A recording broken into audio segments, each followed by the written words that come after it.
¿Qué tal? Mi nombre es Alejandro Pérez. Soy estudiante de la carrera de Técnico Superior Universitario en Logística y Transporte. Esta es la actividad de autorreflexión de contexto socioeconómico de México, y para ello vamos a dar respuesta a las interrogantes que nos da la docente en línea, en referencia a un video que se llama "Pronto el dinero en efectivo no valdrá nada". Así que voy a empezar a mencionar las preguntas y bueno, las respuestas que yo tengo. La primera pregunta es: ¿cuáles son las señales a simple vista de que el fin del dinero en efectivo está muy cerca? La era digital sigue avanzando y con ello el control del comercio por medio de herramientas digitales. Las señales claras de que tenemos es que hoy, para hacer una compra, no necesitamos el dinero en efectivo. Lo único que tenemos que hacer es descargar una aplicación móvil en nuestro celular, en nuestra computadora, y en la cual podemos hacer procedimientos financieros de toda índole. Las transferencias son digitales, las cuentas de dinero también lo son, y únicamente no utilizamos el papel moneda o el dinero, simplemente las transacciones surgen digitales por medio de ceros y unos. Por eso se cree que el dinero, como lo conocemos actualmente, ya sean monedas o billetes, van a desaparecer, no van a ser necesarios para hacer transacciones.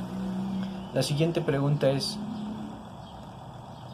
que la desaparición del dinero ya ocurrió? Mencionen qué año pasó y qué sistema monetario se instauró que hizo que el dinero desapareciera. Bueno, según el video, se dice que la desaparición del dinero ocurrió en 1971, cuando Estados Unidos decidió salir del patrón oro, creando un nuevo sistema monetario basado en el patrón dólar, el cual adoptaron casi la totalidad de los países, llamándolo dinero fiduciario.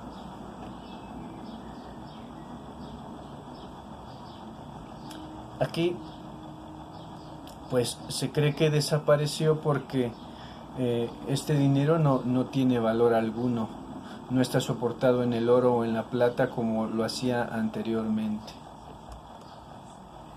La siguiente pregunta: explique hoy en día qué es lo que respalda al dólar.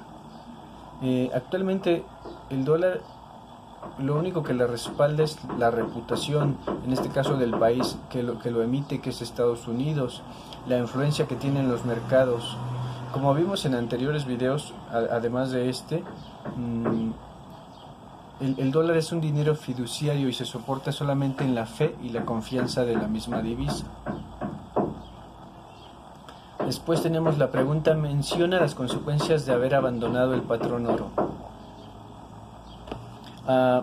Una de las consecuencias, pues apenas 2 años después de haber abandonado el patrón oro, fue la crisis del 73. Esa consecuencia trajo una inflación alarmante y los precios se descontrolaron. El impacto fue mundial. Después de esa gran crisis hemos tenido muchas. Hemos sido testigos de cómo tener el patrón oro como sistema monetario pues siempre ha perjudicado mucho a la sociedad. La siguiente pregunta es: ¿cuál fue el primer paso que se dio para acabar con el dinero? Pues el primer paso fue terminar con el patrón oro y empezar el nuevo sistema monetario con el dinero fiduciario. Las siguientes 2 preguntas las voy a englobar en una sola respuesta porque me parece que están vinculadas. Una es: explique cuál es el arma en los mercados financieros para tumbar a un país entero. Y la otra es: antes, para que un país cayera en desgracia se requería que sus reservas de oro mermaran peligrosamente. Pero hoy, ¿qué es lo que se necesita para que un país colapse?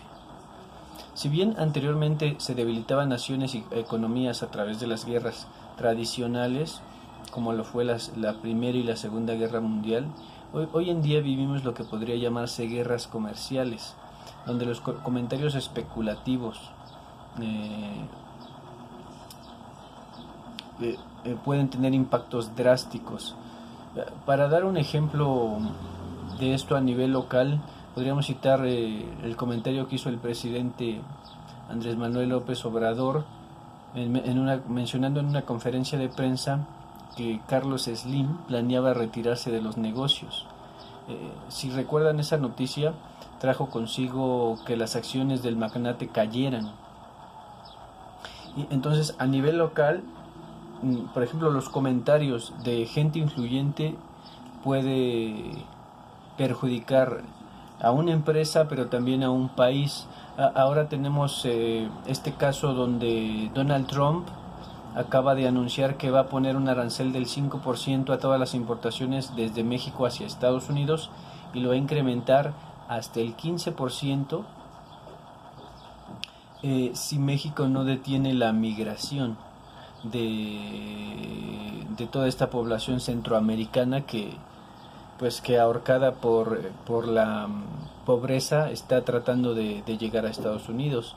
Entonces esto, cuando se dio esta noticia, de inmediato también se dijo en las noticias que inversiones extranjeras estaban siendo cautelosas e inclusive algunas estaban sacando su dinero de aquí por este tipo de situaciones. Las acciones también de la Bolsa Mexicana de Valores se vieron impactadas. Entonces son este tipo de cosas las que ahora debilitan a los países. También tenemos el caso de la guerra entre China y Estados Unidos con la famosa marca Huawei, la gran empresa china de celulares, donde Donald Trump o el gobierno de Estados Unidos prohibió vender cualquier tipo de componentes o hacer cualquier tipo de negocio entre empresas americanas y empresas chinas, lo que está provocando ahí ciertos choques, tensiones y pues bueno, son consecuencias que afectan a la economía y sí pueden debilitar o hacer que colapsen los países. También hay conflictos en Venezuela que podrían citarse, pero para no extendernos, hasta aquí vamos a dejar esta respuesta. La siguiente pregunta es: ¿qué nos ha traído la caída del patrón oro? Pues nos ha traído inflación, no hay control sobre el dinero que se imprime, la pobreza se agudiza y sobre todo la desigualdad. Cada vez hay menos ricos con más dinero y más pobres viviendo en la miseria. Después la siguiente es: ¿cuál fue el organismo internacional que apoyó la desaparición del patrón oro? Pues como lo vimos en el video, fue el Fondo Monetario Internacional, que irónicamente tiene como deber proteger la estabilidad económica mundial, pero a veces solo obedece a intereses muy particulares. La siguiente es: ¿qué se persigue con la desaparición del dinero? Desde la perspectiva del video se plantea la hipótesis del libro de George Orwell, es decir, que un gran hermano controle absolutamente todo lo que se hace a través, esta vez no de cámaras y bocinas como en el libro, sino a través de bases de datos que se generan cada que hagas un movimiento financiero. ¿Por qué tendremos que pagarle impuestos a los bancos?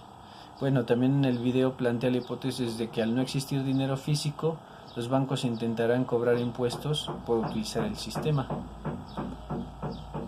La siguiente pregunta: explique por qué ya no habrá colas en los cajeros automáticos.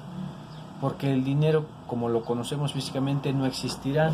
Serán todos ceros y unos a través de un sistema informático. Siguiente pregunta: ¿por qué desaparecerán los que piden dinero en semáforos y avenidas? Pues porque no podrán obtener dinero sin un medio digital, es decir, que a través de una aplicación. Aunque esto es solo una hipótesis, nadie dice que los indigentes y otras personas que obtienen dinero en la calle no puedan evolucionar a otras formas de obtenerlo.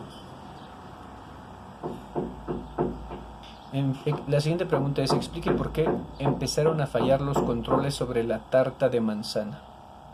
De esta historia hay varias leyendas y todas en principio coinciden en que el problema fue la ambición de los encargados de proteger el bien común. En unos casos oro, en estas particularmente tartas. Siguiente pregunta: ¿por qué nos imponen las redes sociales? Yo creo que las redes sociales no han sido impuestas, son más bien medios de comunicación de la era moderna y cada quien es libre de utilizarlas. Sin embargo, para tener un reflejo de lo que sucede con la sociedad moderna y que pudiéramos darnos con más claridad a la idea del video que estamos analizando, podríamos remitirnos al libro de Modernidad Líquida de Zygmunt Bauman, donde se explica cómo la sociedad actual es altamente manipulable y cambiable. Entonces yo creo que las redes sociales es un fenómeno de la sociedad actual. Todo es tan cambiante, no nos las imponen de alguna manera desde mi punto de vista. Sin embargo, una vez que accedes a estas redes, porque no estás obligado a hacerlo, empiezan a tomar control sobre tu estilo de vida, a tener conocimiento de qué haces, qué no haces, y en consecuencia a actuar a través del marketing para lograr que consumas más y conocer tus hábitos y muchas otras cosas. Entonces, por eso es muy importante saber si tú decides o no utilizar una red social, y ser responsable de la información que subes y ser cauteloso. La siguiente pregunta es: ¿por qué los bancos centrales pretenden quitarnos el dinero? Porque de esta forma pueden tener un control mucho mejor de la sociedad para tenerla sometida. Es decir, cuando todo es digital y todo lo proporcionan ellos, pues no tenemos nada que hacer que recurrir a sus servicios. Pero si el dinero se mantiene como oro y plata, cosas que son tangibles en este mundo, pues sería más difícil para ellos controlarnos. Después, por último, ¿crees que muy pronto tú y también tu familia se quedarán sin la rebanada de tarta y sin vales? Bueno, pues la respuesta que yo estoy dando es: se podría decir desde la perspectiva del sistema monetario actual que hace más de 45 años nos quedamos sin la rebanada de tarta, volviéndonos vulnerables ante cualquier inestabilidad económica nacional e internacional. Por eso es importante tener conocimiento financiero y económico, que dicho sea de paso debería enseñarse desde los niveles básicos de estudio. Regularmente te dicen que estudies fuerte y así asegurarás un buen empleo con un buen sueldo, pero irónicamente no siempre es así. Hay cosas igual de importantes como conocer el marco económico global y el sistema financiero, pero parece que eso no le interesa mucho al sistema educativo nacional. Entonces yo creo que además de estudiar duro, de prepararte, es conocer tu entorno, conocer los sistemas económicos que existen, cómo se crea el dinero, cómo puedes tener una utilidad del poco o mucho dinero que hoy tienes en un entorno práctico, porque a veces mucha teoría no sirve de nada. Y sobre todo en esta era, todo es tan cambiante que a veces la teoría que te dan en libros ya es obsoleta. Entonces, pues sí, básicamente sería eso. Y con esto concluyo las respuestas de la autorreflexión y esta actividad que nos solicita y es impartida por la profesora Alicia María del Carmen Albarrán de la Llave. Les agradezco. Hasta luego.